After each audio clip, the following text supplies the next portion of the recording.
All right, so get ready for another deep dive. Oh, yeah. Because today we're going to be talking about the link between fraud and organized crime.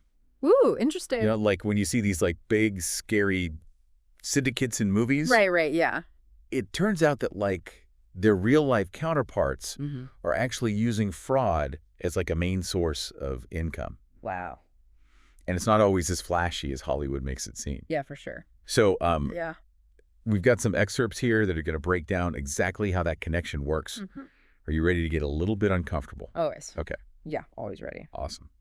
It's definitely a part of organized crime that I feel like doesn't get talked about as much as maybe some of the more, like you said, flashy things. Exactly. But it's very crucial to how they operate. Yeah, absolutely crucial. Yeah. So before we get into the specifics of like how they're actually pulling this off, let's just start with the basics. Like what exactly is fraud? I feel like that's a word we throw around a lot. Oh, totally. So at its core, fraud is an intentional act of deception that's meant to get something. Okay. Usually it's money. Right. It's all about like kind of manipulating people's trust. Right. And then using that to get what you want. Okay, so it's more than just like yes. those annoying spam emails for sure that promise you $1 million. Absolutely. Those are like just the tip of the iceberg. You know what I mean? Gotcha. Like there's a whole world under the surface there. Right. So think about something like identity theft. Okay. Where somebody steals your information and then opens a credit card or takes out a loan in your name. Right. That's fraud. Wow. Or like those companies that make like these crazy claims about their products, knowing they can't actually deliver. Right. That's consumer fraud. Oh, wow. So that's crazy. The point is that like fraud is really all around us and it can look like a lot of different things. So many different things. Yeah. And, you know, I feel like the internet has also made it even easier for criminals to operate in this space. I mean, you're totally right. Yeah. It gives people a level of anonymity and reach that like criminals in the past could have only dreamed of. Yeah, for sure. Okay, so let's actually talk about those criminal organizations. We're talking about like cartels, mafia families, triads, like groups that almost sound straight out of a crime thriller. Yeah, totally. But like their reliance on fraud almost seems counterintuitive. Right. Like, wouldn't they stick to the world of like, you know, drug trafficking?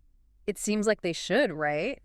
Right. But it actually makes a lot of sense when you think about it because fraud is a relatively low-risk, high-reward activity for these groups. Interesting. And it's actually harder for law enforcement to detect and prosecute than something like drug smuggling.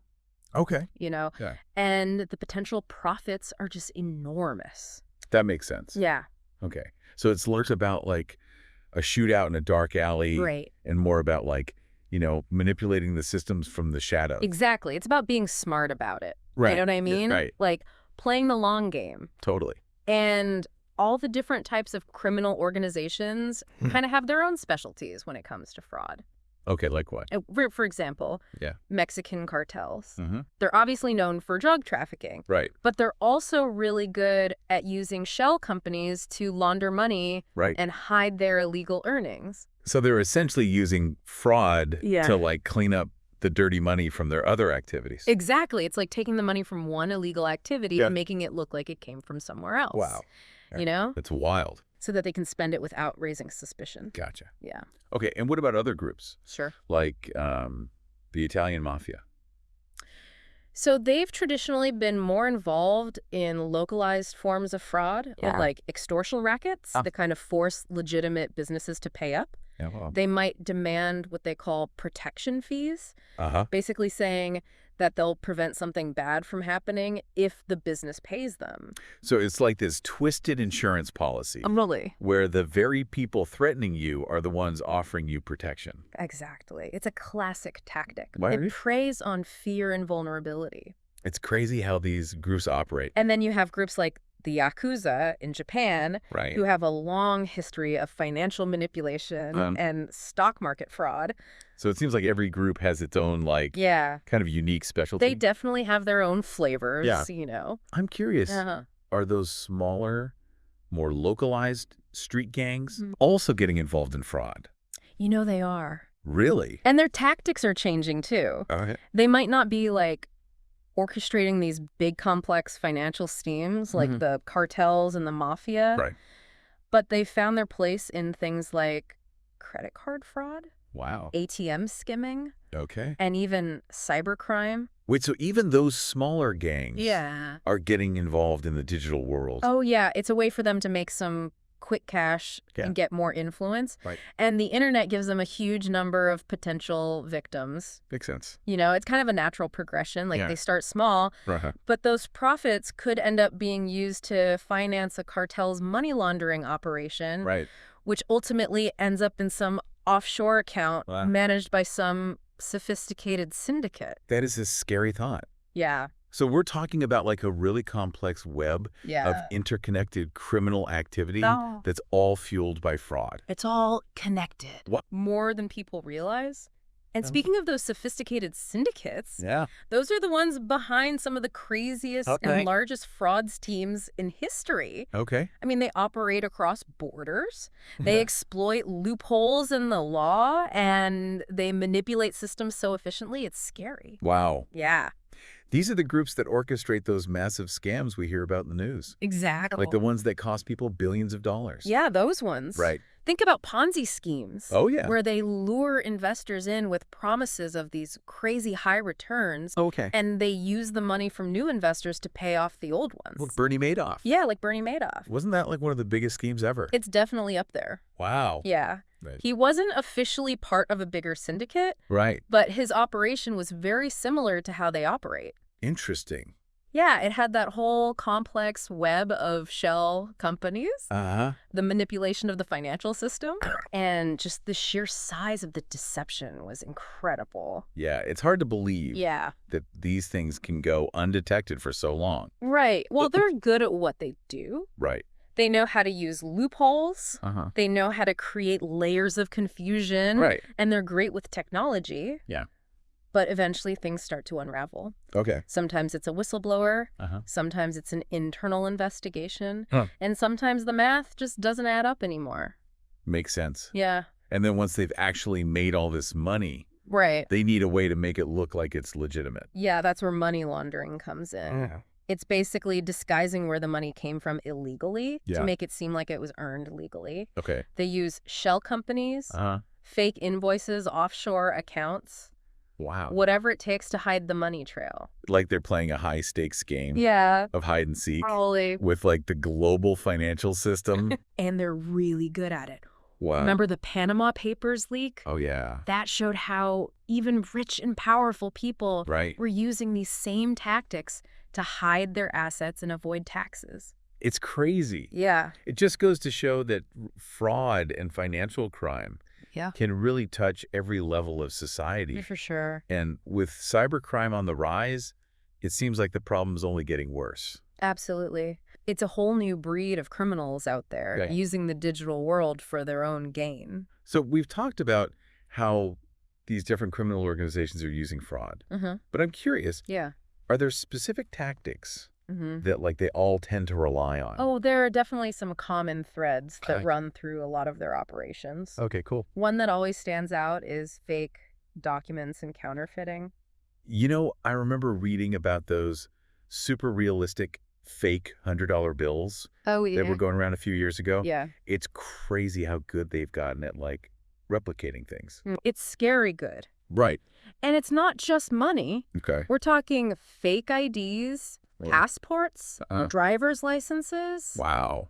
Even diplomas and certificates. Oh. Anything that can be used to commit fraud. So it's not just about making money directly, but also about creating these new identities or credentials that can be used for other crimes. Exactly. It's about creating these layers of deception, making it harder for authorities to track them down. So it's almost like they're creating like these fake worlds for themselves.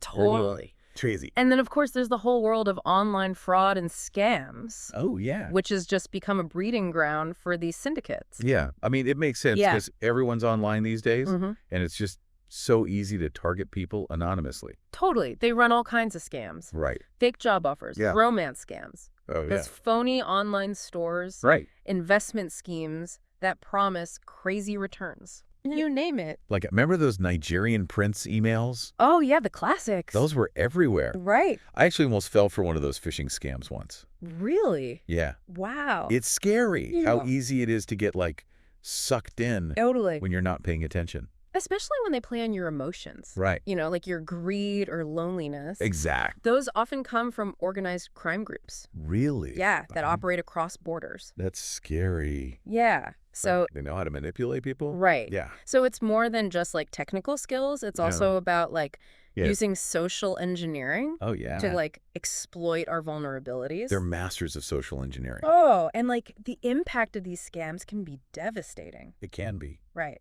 Yeah. So we've talked about how these groups operate and some of their tactics. Yeah. But what's like the real impact of all this activity? Okay. What are the consequences? So on a financial level, the losses are huge. Okay. We're talking billions of dollars every year. Wow. Lost by individuals, businesses, and governments. Right. And that money goes straight to criminal enterprises, which they then use to fuel their other illegal activities. It's like a vicious cycle. Yeah, it is. It's like this hidden tax on the global economy. Crazy. But the impact goes beyond just the financial losses. Okay. Think about what happens when there's a big data breach that exposes millions of people's personal information. Like it makes you question the security of everything online. Totally. Right.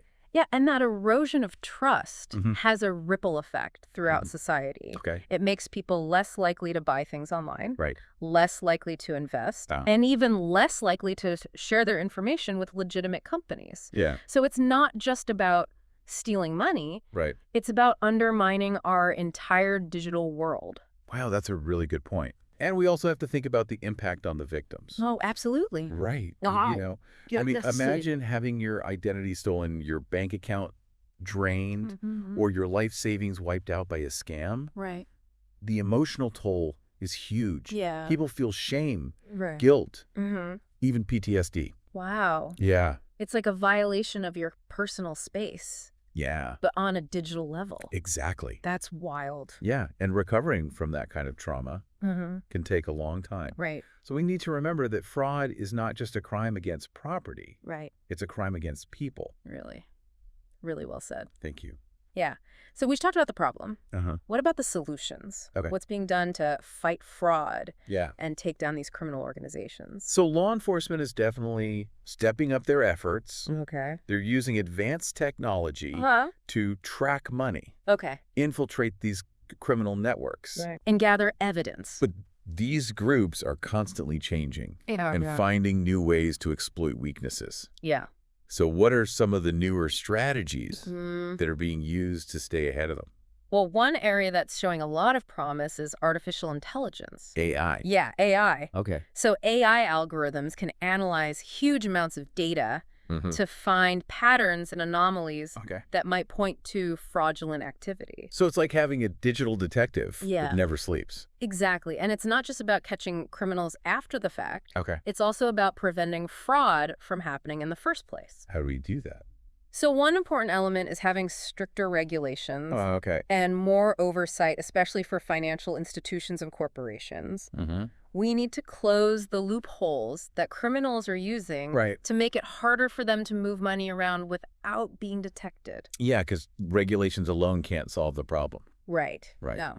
We also need to empower people to protect themselves. Absolutely. Public awareness is crucial. Yeah. The more people understand about fraud, how to spot scams, and how to keep their information safe, the less likely they are to become victims. So education is a big part of the solution. It's a huge part of it. Okay. We need to create a culture where people are skeptical, where they double-check information, and take steps to secure their online accounts. Simple things like strong passwords, two-factor authentication, and being careful about what they share online can make a big difference. That's really good advice. Thanks. So what about international cooperation? Yeah. These criminal organizations operate across borders. Right. So how do we deal with that? That's a big challenge. Yeah. But it's essential. Okay. Fraud and organized crime are global issues that need global solutions. Right. Law enforcement agencies need to work together better, share information, and coordinate their efforts to catch these criminals and dismantle their networks. Got it. Organizations like Interpol and Europol are playing a bigger and bigger role in making that kind of cooperation happen. So it's a constant battle.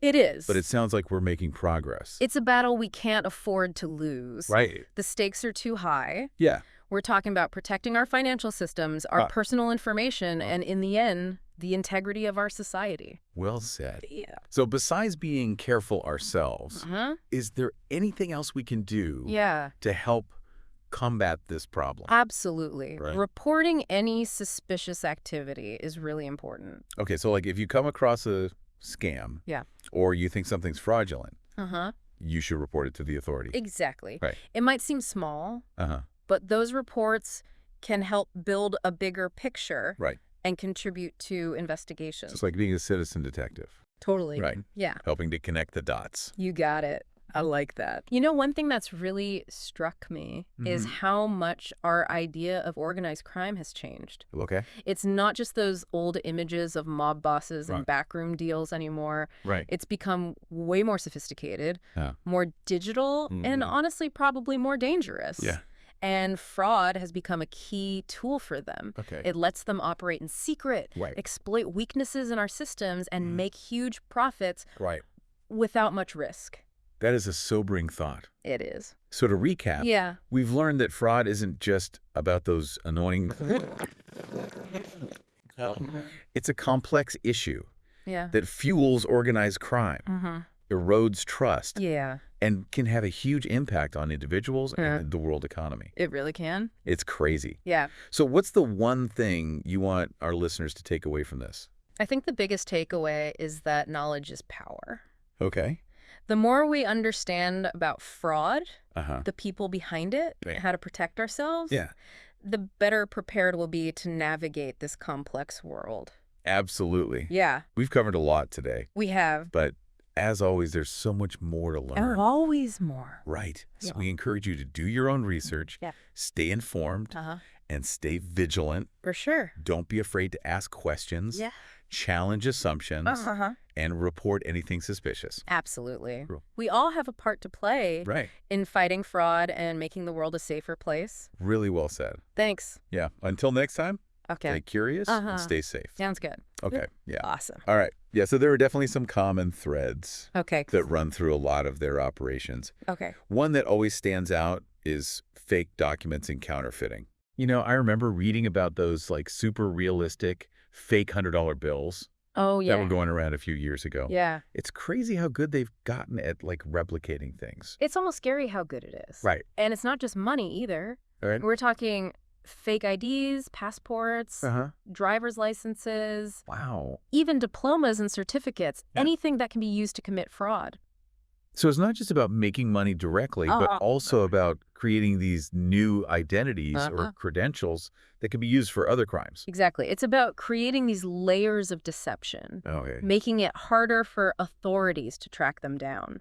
So it's almost like they're creating like these fake worlds. Yeah, like a whole parallel world. Totally. Yeah, that's crazy. And then you've got the whole world of online fraud and scams. Oh, yeah. Which has just become a breeding ground for these syndicates. Right, because everyone's online these days. Yeah, exactly. And it's just so easy to target people anonymously. Totally. And they run all kinds of scams. Fake job offers.